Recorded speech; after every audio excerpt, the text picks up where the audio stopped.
All right, guys, back to shapes.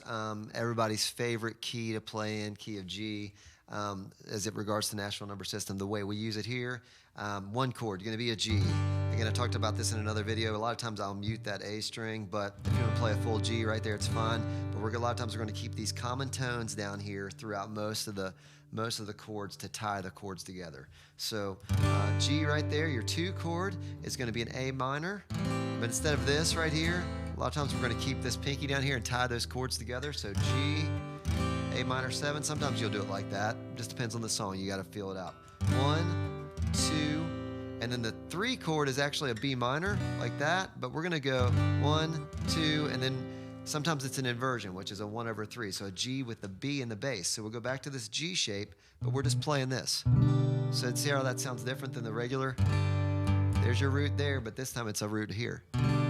Makes it feel like it's walking up. So 1, 2, 3, 4. Well, it was a 1/3. 4. So you can play your C shape there. You can do this, but in these shapes, in G shapes, a lot of times we're going to stick with that for the C. And then a D is going to be your 5, but we're going to play the D suspension most of the time because a lot of times we're going to use a 5 sus chord instead of the standard D. But you can use that. Depends. You got to feel it out on each song.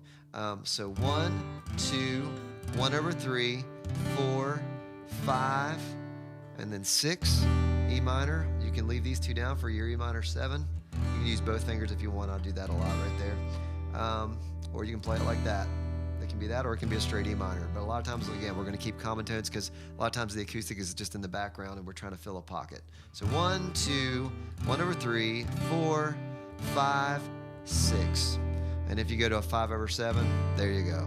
F sharp in the bass over the D. But that's G shapes. All right.